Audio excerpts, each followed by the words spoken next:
I'm Bree. And I'm Hannah. We met through our shared obsession with romance and fantasy novels. And honestly, we haven't stopped talking about books since. Each week, we're sharing what we're reading, sharing our opinions, and spilling all the tea about our lives. So whether you're here for book recs, hot takes, or you just want to hang out with us for a bit, you're in the right place. We're also talking about life, sharing our highs and lows, and having the kind of conversations we'd have over margaritas. Welcome to Chapter Chats. Hi, everybody, and welcome to Chapter Chats. Today's our very first book club episode. Woo! I was like, surprise, announcement, applause, whatever it is. Could put in sound effects of someone like, what are those called? Laugh tracks? Yeah. We'll have applause, excitement. Perfect. Apparently those are the only two words I know. Let's start off with highs and lows. Also, just a warning off of the top. We'll say it again a couple of times, but this is going to be a spoiler-full episode discussion. So if you haven't read the book, obviously feel free to listen to intro matter about our current reads and all of that. But if you have not read The Rose Bargain by Sasha Payton Smith, you might want to come back to this at a time when you have read it, unless you don't care about being spoiled or you have no plans to read it at all. Exactly what she said. Do you want to kick us off with your high and low of the week? Sure. My high of the week is that I finally purchased my plane tickets to Hawaii because I'm going to Hawaii in March. And so now it's like official. I feel like until you buy the plane tickets, you're just like, oh, I'm going somewhere. But then you have the plane tickets and you're like, okay, it's really happening. And I'm super... Are you going with family? I'm super excited. Yes, actually, my aunt and uncle, they're just amazing. And they rented a villa for a whole week. And they were like, if you and your parents and your brother and sister-in-law and their baby can all buy your own plane tickets, we'll pay for the housing for the whole trip. So I was like, I'm never going to get the chance to go to Hawaii again where the housing is free. So I have to take advantage of it. So I'm super excited. I've never been to Hawaii. So I haven't either. What island are you going to? We're going to Maui. Jace. I feel like that's kind of the classic. Usually that or Oahu, maybe? Yeah, that sounds right. I know nothing. We're just two Hawaii experts over here. I was like, one of my big life. Yeah, and one of my big life goals is to go to all 50 states. So this is just a real easy way to knock.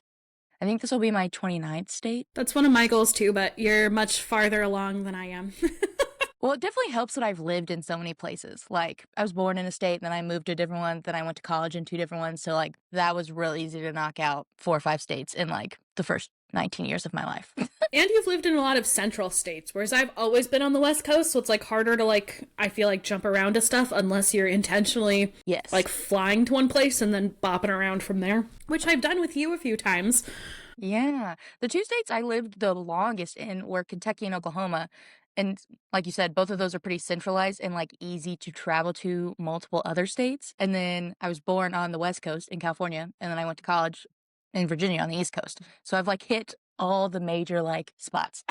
How about your low? And not to bring the mood my down. low of the week is, well, it's the same thing, that I booked my trip to Hawaii and that was $1,100 that was drained immediately from my account. So that's always a low, to just lose that giant sum of money in one day. It's a good thing, but my bank is hurting. There's cheap flights to Hawaii directly from Sacramento, so if you wanted to stop on the way back, I know someone who lives there. My high is not a real high because I don't think it actually matters very much, but it's my birthday today. I'm turning 29, and that's today as in the day that we're filming this, not the day that you're listening. I'm not really doing very much. I feel like 29 is a very in-between year because it's just, final year of your 20s, but you're not quite 30, and it just feels, I don't know, it's a prime number, lame. It's a prime number. It is. I haven't had a prime number, I think, since I was 23. And 23 was a good year. That's the year I graduated from law school. But anyway, not important. Maybe this will be your next prime number year. And then... Well, as someone who's been 29 for 6 months, it's been 3 months. So 6 months. Well, math is not my strong suit. It's been more than 3. November, December, January. It hasn't even been 3 yet because it's not January 9th. Well, in my head, it feels 6 months, so that says even more about it. That's okay. We did not become lawyers because we're good at math. No, the opposite. And then my low is pretty lame too, I feel like, but I've had a couple of weeks off from work around the holidays, and now I'm going back tomorrow. I like my job, so it's not like, oh, I hate my life, but, it's still work. Necessarily, I'm not very excited about it. Yeah. I was like, life would still be better if we were like housewives. Exactly. I told Michael that. I'm like, anytime you want to get a raise, I'm so ready to just be a trophy wife, but no dice yet. So, how about a recent read for you? Yeah, one of my recent reads, well, I'm like almost finished with it, so I'm counting it as a recent read, and it is Heart Street Lane by Samantha Young. I actually was an ARC reader for this, and it's the third book in her Return to Dublin Street series, which is like a second gen series for her.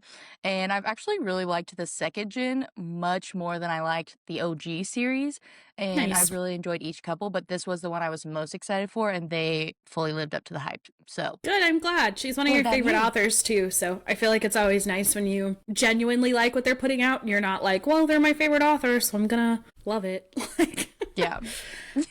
which It works when it like actually hits. is unfortunately how my recent read went. I just finished reading Bury Our Bones in the Midnight Soil by V.E. Schwab, which I feel like a lot of people have been putting out kind of mixed reviews generally, so I knew not to expect this one to hit like Addie LaRue level, which in The Invisible Life of Addie LaRue is genuinely one of my favorite books. It's the book I credit with getting me back into reading as an adult. So it has, in addition to being just a good book, like a very sentimental place in my heart. And I love V.E. Schwab just as a writer. And the writing itself was great in this book, but I didn't really like the characters very much. It felt really long, just kind of depressing. Like, I think the themes were good, but they landed in a place that just kind of made me feel like, wow, all these characters are pretty terrible people and it's hard to like root for them.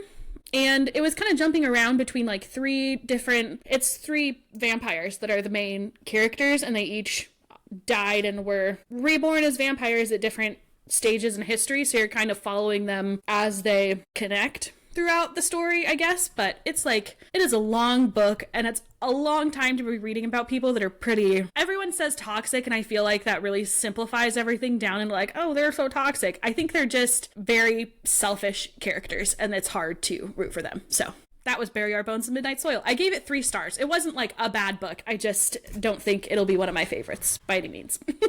Yes. You've definitely convinced me that it's not for me. Yes. Okay. Should we jump into The Rose Bargain? Because I think we both really loved this book, so I'm excited to talk about it. Yes. No, I finished it before Hannah and I loved it, and so I was like patiently waiting, and she loved it even more than me, which is always a great feeling. Yeah, I think there were a lot of well, let's get into it. So we're going to give you guys kind of a plot summary. We haven't prepped for this, so this is just what we remember off the top of our heads, with spoilers of the whole book, just so that if you haven't read it for a while or something like that, this will hopefully be a good refresher before we jump into the discussion of it. And then, yeah, like I said, I'm sure we'll leave stuff out. So as we go along with our discussion, we'll try to kind of recap what we're talking about if we left it out. Do you want to start? Because I feel like you remember things better than I do typically, and I can just chime in. Oh. Okay, to set the scene, I'm going to read what the like back cover synopsis is, and then we'll try to fill in like all of the plot holes, plot summaries for where all the spoilers come in. So this says 1848, the season is officially open and high society girls line up to bargain with the immortal Queen Morin. Also, little side note here, I will forever pronounce names incorrectly. So most of these names, except for the really super easy ones, are probably pronounced wrong. And that's just who I am as a person, and it's not going to change. So if you say Morin differently, good for you. But that's how I say it. Back to reading. The immortal Queen Morin for qualities that will win them suitors, a perfect smile for the loss of a finger, an exquisite talent for piano in exchange for one's happiest child memory. Lady Ivy Benton, our main character, plans to use her bargain to uncover the truth about what happened to her beloved sister Lydia, who I do not like, whose mysterious disappearance and reappearance means the Benton family have been cast out by polite society. But instead, Ivy's season arrives with a shocking twist. The queen announces a competition to win the hand of her fey son, Prince Brahm. Marrying the prince is a prize that could save Ivy's family from ruin. Yet every glittering fey deal has a rotting heart. And amidst lavish balls, vicious competitions, and a dangerous alliance with the prince's irresistible brother, Prince Emmett, Ivy realizes that at the center of the contest lies a dark plot that could destroy all of England and her heart along with it. Dun dun dun. So I do feel like that gets you, the first quarter maybe. Mm-hmm. Jumping into it, basically what we find out pretty quickly on is that the queen is evil I think that's a pretty fair word to use for her. She basically sets up this whole bargaining ship such that if any girl wants to basically enter the pool of eligible girls that Prince Bram's going to pick from, they have to like sign up right then and there at their like bargaining day, and if they lose, they're not eligible to like get with literally any other man, so they're just going to be spinsters for life, which Spinsters in the 1800s is obviously, you know, not very like a death sentence. acceptable. Right. And so I think 24 girls do this, and then instantly they're like, their first challenge starts, which is that they're supposed to go around this maypole in like the mud. And so all of them are wearing these like flimsy little slippers and like tripping and falling and getting kicked out that day. And I think only 6 of them are allowed to pass, one of which ends up being Ivy. And so her and 5 other girls are now going to be in this like pool of people that gets to know Prince Bram over the course of, I think it's 10 weeks. And then at the end, he's supposed to pick one of them to be the queen. But Queen Morin she's really just like rooting for everyone's failure, I feel like, and has these constant tests that are like really causing them a lot of pain and like awkwardness, and like all of the other girls, the other 5 that passed the maypole have they did get bargains. Ivy ended up not using hers. Like one girl can only turn left. One girl like, do you remember some of these? Yeah, so one girl can only turn left, one lost, I think it was a toe. There was another one that maybe one lost her fingernails. Basically, like they all bargained for like, you know, a prettier smile, better facial features, less weight, whatever, some physical thing. And then the queen took something from them. My favorite is the girl who can no longer turn left, because at first you're like, oh, that's better than losing a toe. And then you're like, no, do you know how annoying it would be to never be able to turn left ever again? She has to like go in a whole circle every time to like...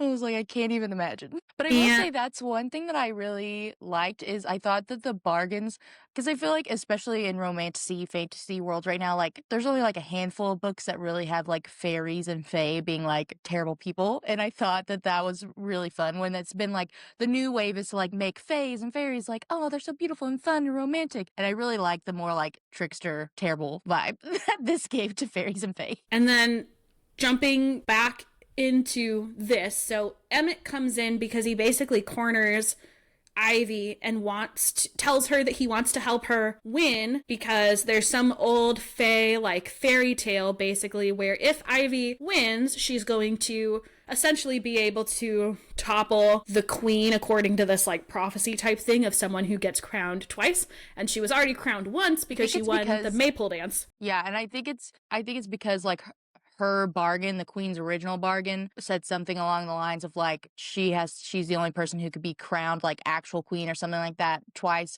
and then it figures out, oh, if we do that, it undoes her bargain, which will then undo all of the bargains. Right. So, and this original bargain was that the queen made with King Edward of England back like during the War of the Roses. So she's been around for a bit. I think it's like 500 years as queen, like terrorizing the populace basically. And so Emmett's probably my favorite character, but he's like, he really loves his brother. They're half brothers. They have different dads, but Queen Morin's both their moms. Wait, no, that's not right. No, he's not related to Queen Morin at all. He was legitimized through his dad's bargain, which is why his dad can't talk to him anymore. Gotcha. Remember, because his dad was married to the queen, and he made a bargain that said, my son will be legitimized as a prince and recognized. And she said, I'll take that bargain and legitimize your son. You can never speak to him again. Gotcha. But I thought they were actually half brothers. No? They're not even related. Because he has his mom. No, I don't think. I think his mom died. I know his mom is dead. I think it's more like stepbrothers. Gotcha. Okay. So Emmett and Bram, though, are on good terms. Bram's older than Emmett, but Emmett like genuinely wants Bram to be king. He just wants Morin to get toppled, essentially. But yeah, so his dad's bargain, like Brie was saying, was that he's still like, I guess, the king consort then at that point. Yeah. He just can't talk to his son at all, which is terrible. And Emmett is convinced because of these like codes and like secret messages that he thinks he's been getting for his dad, that his dad is kind of heading up this plot to topple Morin, but he's not 100% sure, but he's like pretty sure. So this is why he's trying to get this whole kind of agreement into place with Ivy that she's going to get on board with this, and then together they're going to make Bram fall for her essentially so that she wins over all of these other girls, which Ivy's on board for, not because she thinks she actually can win, but because she knows if she does that that'll save her family from financial ruin, since they're really not doing so well and they've kind of been steeped in this scandal since her sister, unrelated plot, went missing unexplainably and then came back home completely different a couple of, I think, just like weeks before the whole bargaining day, right? Yeah. I was like, I don't remember the timeline, but it wasn't that long. Yeah, I think it was like right before. Not right before, but I mean like recently enough. Mm-hmm. Because the whole time they're kind of in this like start of the season, Ivy's entire experience is kind of clouded because everybody knows and is whispering about what happened with her sister and how she's kind of from bad stock. Okay, and then at the end, well, that's jumping forward a bit. Bram does gradually fall in love with Ivy.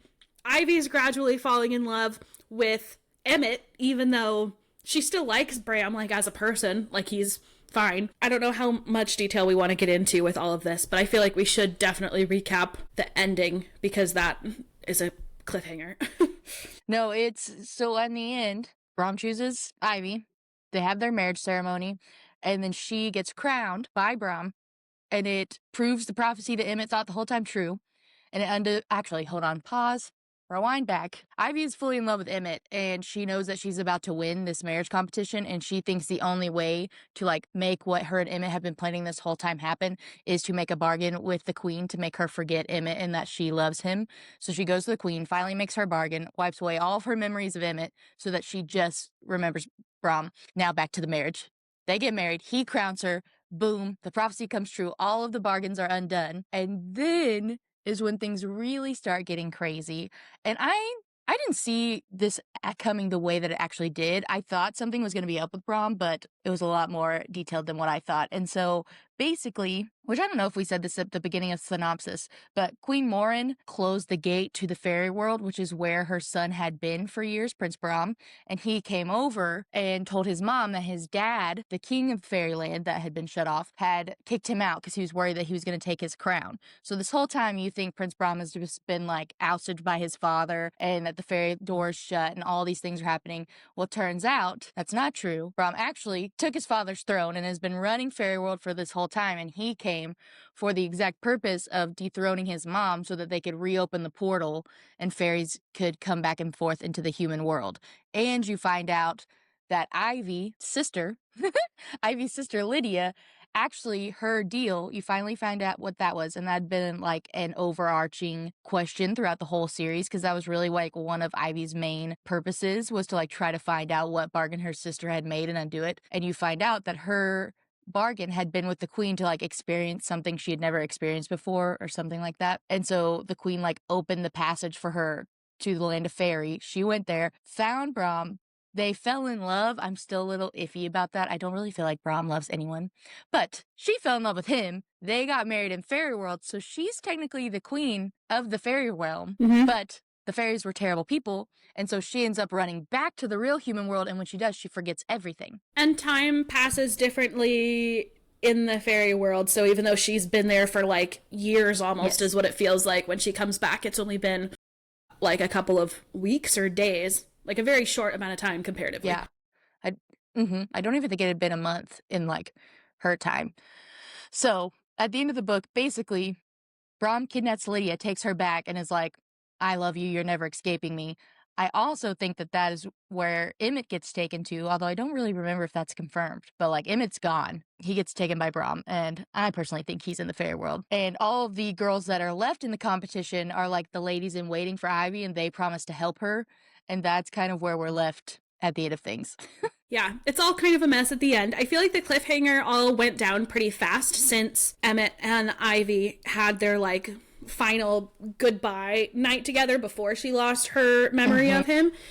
And after that, we were kind of like flying. And I feel like this happens to me a lot where like, I really want to believe that the prince is just a nice prince, and he's usually not. Like, there's normally some kind of plot, so I was sort of waiting for that, but it did seem like he genuinely was against his mom, and he was truly at the end, and so I think that's why it was hard to like draw the line as to where he stopped being a decent person. Yeah, When but that's I thought all along, you know, like you said, it's always the prince. So I felt that way, but I thought it was going to be like he just wanted power in England or something. Like I did not see him actually being the king of the fairy realm coming over. Like I did not see that choice coming at all. And I think it'll make for a really interesting book too, because we know already kind of the nature of the fairy realm and how tricky and like sinister it is. And now that the gates open, I think it'll come out that Morin's like not nearly as bad as she could have been, which kind of one of the maybe not themes, but sort of through lines with the whole story is that these fae live, they're immortal, and so they get bored very easily, and so they're kind of just messing with humans as a means of entertaining themselves. And so things that are like making Ivy and the other girls like bleed or be in pain or stressed, scared, whatever, like these trials are literally just amusement. There's 0 point to any of them except that Morin's bored, essentially. And I think that'll come up a lot from the characters in the fairy world. I give it 4 stars. I gave it 5 stars. I just thought it was a good time. And I think this is one of those books that, one, people ask me a lot because I talk about love triangles a lot, what are actually good love triangles, and I think this is one of them where you're really not sure until the last minute who she's going to end up with and who's actually like the better guy. Because also throughout the book, a lot of times Emmett's sitting there talking about what a terrible person he is because he's keeping all of this stuff from his brother and intentionally sabotaging what he sees as like the rest of his brother's romantic future. To me, it really gave like Stefan and Damon vibes from the Vampire Diaries. Yes. Because they kind of fill both of those like archetypes. Yeah, so I gave it 5 stars just because I had a really good time. Like, I don't think it's the most perfect book, but I do think it is original, kept me interested, and I felt like had a good combination of like world building, character development, plot. Like, it didn't feel like it was leaning more into one of those at the expense of another, if that makes sense.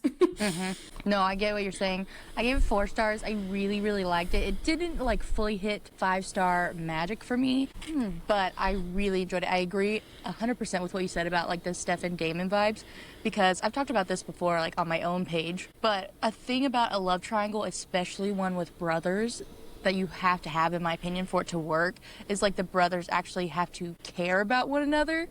And I feel like, you know, The Summer I Turned Pretty, those brothers hated each other and treated each other like crap. And that's why, in my opinion, that love triangle didn't work. Whereas like here, up until the end, obviously, where you find out Brahm's not who you thought he was, but for the majority of the book, like, it seems like both of these brothers really love each other and care about each other and are also dealing with these emotions for the same girl. And I think that that was just executed perfectly. I loved it. Also, I feel like this book has been marketed as like Bridgerton meets The Cruel Prince meets The Selection, which I haven't read The Selection, but I would also throw in Once Upon a Broken Heart in there if you're talking about like vibes of books, because I really feel like the like whimsical vibe and also the love triangle kind of mirrors how I felt about Once Upon a Broken Heart's love triangle and stuff in that. So that's just a little, if you like a vibes comparison reader, like those are the books I would say fit this.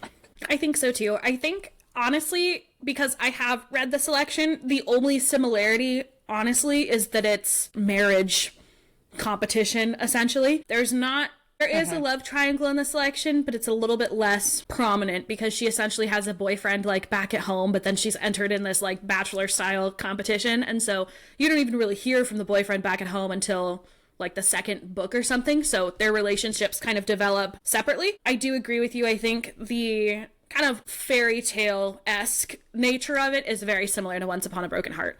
And I thought it did really well with it. Like, it just felt pink and fairy-ish, and I think that's hard to do considering that Once Upon a Broken Heart is like completely in its own separate universe, whereas this still feels very rooted in London. Like, I don't feel like we were missing out on world building just because it was technically during an actual historical time period that existed, which I think the author did a good job with. I have not read anything else by Sasha Payton Smith. I have The Witch Haven, I think is what it's called, on my TBR. So even more excited to read that now because this one worked so well for me. What format did you read it in? I read my physical Fairy Loot copy. Very nice.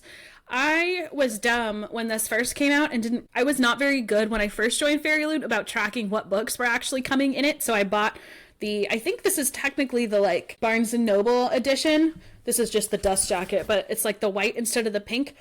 So I read it and annotated in that one, but I also do have my Fairy Loot on my shelves. It's so pretty. I have a hard time actually physically reading Fairy Loot books sometimes just because they're so pretty that I don't want anything to happen to them, but also they're, big, kind of bulky hardcover. Yes. So the actual like reading itself is not always the most comfort forward, we'll say. I literally, when I read my Fairy Loot books, I take the dust jacket off. I use a bookmark that has nothing on it. Like, I am so careful. And, like, all my other books, like, I dog ear, I crack the spine. I'm one of those readers. But my Fairy Loot books, I am so careful. Okay, favorite and least favorite things about the book. I think we kind of got into this a little bit already, but if you had to identify one thing each. I think my favorite thing was definitely, like, the magic system world of the fairies. Because like I said, like, I just feel like, besides the Cruel Prince, I haven't read a lot of books where the fairies are like the bad guys and you see like that different side of magic. Also, I liked that Ivy wasn't magical. She was just a human. So I liked that kind of magical setting and character plot devices. And I think my least favorite thing was I just wanted the other characters, like the other girls who were in the trials, like they each got a point of view chapter, which I thought was cool, but I wanted their personalities to be more developed and fleshed out if they were going to have like an actual point of view chapter and stuff, because I just feel like we had enough of them, but I wanted a little bit more for the like competition that we were reading. Yeah, I agree with that. I think my favorite thing was probably the love triangle because like I talked about, I feel like they're very rarely done super well, and so I like it because it's automatic built-in tension without there being some like contrived miscommunication or someone's doing this or I'm not sure if I'm all the way in love with you or whatever usually ends up happening, especially in YA books, because there's not the same, I feel like, menu of adult problems that you can pick from when you're dealing with teenagers. Not that teenagers can't have real problems. I digress. And I think least favorite thing, kind of along the same lines as you, I would have liked, I don't know that I would necessarily say I wanted like a dual POV with Emmett, but I wanted to be in his head more, and that could have taken form of like him having a POV, I guess, or it could have just been more dialogue and conversations between him and Ivy, because I feel like we got a lot of little snippets but not a lot of like conversations, just which makes sense because I mean their whole relationship was basically like in secret, but I want more from him. But lucky for me, we have another book, so I'm sure I will get my wish there. Yes, and we got an Emmett chapter at the end, right? But only like one, and it was like and it's while very short, or maybe Ivy. I don't even know if we mentioned this in the summary, but before she goes to the Queen to bargain to have her memory of Emmett removed, she leaves him a letter telling him what she's gonna do. So he's very aware that her memory is disappearing, and she has no idea who he is by the end of it. So yeah, we get a POV chapter from him. I think it's like right during that about him basically plotting to make sure that she doesn't marry Bram and gets her memory back functionally. Yes, I had to double check because there's also like an exclusive Emmett chapter in the Fairy Loot version, so I was like, am I thinking of that? And then I was like, no, there's an actual one in the book and then that one. Well, that's cool. I'm gonna have to read that one from my book. I'm like not the best at keeping track of like exclusive bonus chapters, like, and it kind of bothers me sometimes when there's a lot of like, I know they're allowed to do it, but like, do you remember when House of Flame and Shadow came out and like every different store had a different like bonus, which I just picked the one that I wanted to read most and called it a day. But there's some people that are like, I'm gonna buy every single version just for this extra thing, and I could never be me, but love that for you if that's your thing. No, well, also, why would you do that when they'll just end up on the internet? That's how I feel. I'm like, people are going to take pictures of the bonus scenes and post them, so I'm like, I'll just wait and read them on the internet. Whoops.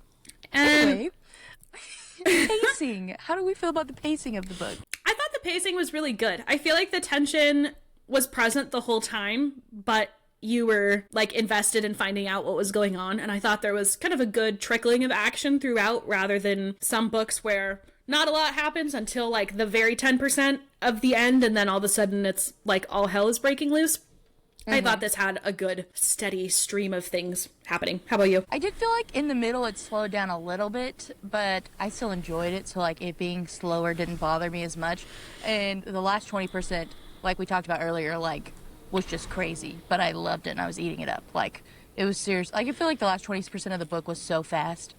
Like you just couldn't take a break. So many things were happening. I will say too, I thought that she did a random POV chapter for each of the girls in the competition, and I thought that was a really unique way to like break up the pacing, and it just like offered a new perspective. I feel like if like you were starting to feel bored or something, you were like, whoa, who's this person? Let me see their background. So while I do wish we had more of that, I thought that was really a fun way to like add more layers to your story instead of it just being all Ivy's like perspective. And so I thought that really broke up the pacing and added to the story. I feel like her and Greer's friendship was explored the most, and it was more focused on like the past of like how they grew up as friends and the falling apart because of society and all that, and I really enjoyed that. And I thought that was written really well, just like the dynamics of like, not that we live in 1800 England, but the idea of like your friendship and your place in society and how like your family expectations affect those friendships and all these things. So I thought that was written really well. As far as themes, like did see a lot of that, like themes of independence and how like what role you play essentially, whether exactly what you said, like in your friends, your family, your society, your royal, I don't know, eligibility for being queen. There was a lot of different things that I think were explored that weren't, sometimes I feel like with YA or like even down to like middle grader children's books, you've got like a moral of the story that's really slapping you in the face. And I thought this author did a really good job of kind of weaving those like lessons, for lack of a better word, throughout, rather than making it be like, oh, this whole thing is about how true love conquers all. And instead it's like not that straightforward. I do want to ask you, because I don't think we've talked about this yet. This is a pretty big not a huge spoiler, but it is a spoiler. So Greer, who is her like childhood friend that they found falling apart and now they're in this competition together, something's big's revealed about her, and then she disappears. And it's implied that either the queen killed her, she offed herself, or she ran away with her stable boy. And I wanted to know what you thought, and if you think we'll get more clarity on that in the sequel, or if you think it'll just be left ambiguous. I think we will get some kind of clarity on it eventually. I don't know how soon that will happen. But I feel like because, like you said earlier, she was the other contestant that we had the most information on, that she's going to tie back into the story in some way. I don't think she was killed, because I think that's brutal enough that we would have known about it. Like, I don't think that would just happen in secret. And I think there's kind of that mirroring of what happened with Lydia, where she wasn't actually dead and she ends up coming back. So I think we'll see her again. I hope she ran off with the stable boy. I kind of liked them, but I don't know. I feel like maybe Queen Morin had more to do with that than we think. Yes. In my heart, she ran off with the stable boy. That's what I want. But I definitely think I like the way that it was written, to where like we don't really know and it was this big thing, but then there were so many other things going on that they're just kind of like, we can't just sit in this. We have to figure out what we're going to do. Exactly. And that was kind of like the tipping point for them to like really push through and be like, Queen Morin is terrible. We need help, blah, blah, blah. Yeah. And I really like that scene of her and Faith figuring out that they can talk to each other about the trials in front of Emmett without going around the bargain, even though that obviously had really negative consequences for them, because the Queen figured out someone was kind of playing with the letter of the law versus the spirit of the law and not essentially respecting her demand that they all keep quiet about it. But I think it was necessary, because I don't know how else that would have stopped. And it still really didn't. But I think that kind of like element of like the fairy bargains and everything really made the story fun, because our characters got to be very clever in how they like go about things and how they word things. And so I just think that made certain aspects of the book just a little more like intelligent and witty and thought-provoking, because our characters were having to be that way, because you had to think through every bargain, every sentence said, and I thought that was super fun. Probably not fun if you don't want to think very hard, but I thought it was fun. I agree. And we get kind of those microcosms almost of examining these speculative pieces. Like, for example, with Ivy's parents, her mom now remembers everything, and her dad gave up his entire memory of childhood. And just seeing how like those play out, even just with Ivy's childhood, was really interesting to me. And just the breadth of bargains that there are. And it's crazy to me how many people, and I think you're supposed to reflect on this, but how many people were willing to give up something so integral to either their soul or their body in exchange for something that would make them prettier. But you have no idea how long your beauty is going to last regardless. Like, who cares if you have perfect teeth if you're a 90-year-old sagging lady and now you're also missing your fingernails? Like, that just, there was a lot to think about with respect to the bargains. Yeah, I definitely think that was a huge theme too, just like what society and what individuals value versus what they think makes them valuable, and all, like, just the dynamics between all of that, because you see the, like, females who gave up things to become prettier, or you see the females who gave up things to, you know, have the better memory or whatever it is, and just how each person really thinks through like what that bargain will get them in the end versus what they're getting up. And I just thought I really thought that the whole bargain system was written really, really well. I agree. So, seems like maybe an obvious question, but will you be continuing this series? Yes. No, I did try to get the ARC on NetGalley, but nothing's ever happened with it. And I think, unless you've got anything more to throw in, that's a wrap for us on the discussion. But we will we'll be keeping the Fable group open for this book up until February starts and we switch over to our next book. So if you have questions, comments, anything else you want to talk about, be sure to throw them in there. Bree, do you want to jump into introducing our February book? Yes, February obviously is Valentine's Day month and romance month, if you want to be that way. So we decided to pick a romance book, and we chose Things You Save in a Fire, right? I was about to say Things You Save in a Fire. Yeah. Yes, okay. Because then I was like, is it Things I Save? Okay. Things we save, things you should set on fire. Things that are bad inside a fire. Okay, our February book is Things You Save in a Fire by Catherine Center. Ooh. Okay, that I actually read one Catherine Center book and I hated it. Did not like it at all. So I was like, I don't think Catherine Center's for me. I'm never going to read another one. And then Hannah convinced me to give more a try. And literally every single book since then I have loved. So I'm super excited to read more of her backlist. I just feel like she tackles difficult topics sometimes, but she also does it in like a fun, light way, I feel. And so her books just feel really easy to read and are usually like super cute, in my opinion. Yeah, I think there's like, you know, your basic romance authors. There's Catherine Center, who throws in like a little of stuff here and there, and then you get into the more where romance almost takes a, maybe not backseat, but like passenger seat to other things, which would be like, in my opinion, your Emily Henry's, your Abby Jimenez's. So she's not, I would say, on their level in the sense of there's usually characters dealing with things, but they don't, I don't know, take precedence over the romance itself in Catherine Center's, which make, like you said, hers really easy to read. They're usually pretty light. I wouldn't say that there's typically a lot of like trigger warnings or anything, and they're just a good time. So, super excited to read that in February with you guys. So, I hope you guys enjoyed the Rose Bargain as much as we both did. But let us know on our social media, email us on the Fable. I want to know your opinions, if you loved it, if you hated it, how you felt about it. Get ready for our February book. I'm so excited. I'm even more excited for that book, I think. I'm excited as well. Thanks so much for listening, you guys, and we will see you next week. That's it for today's episode of Chapter Chats. You can find us on Instagram and TikTok at Chapter Chats Pod. And you can find me, Bree, at Brazen and Bookish on Instagram, TikTok, and YouTube.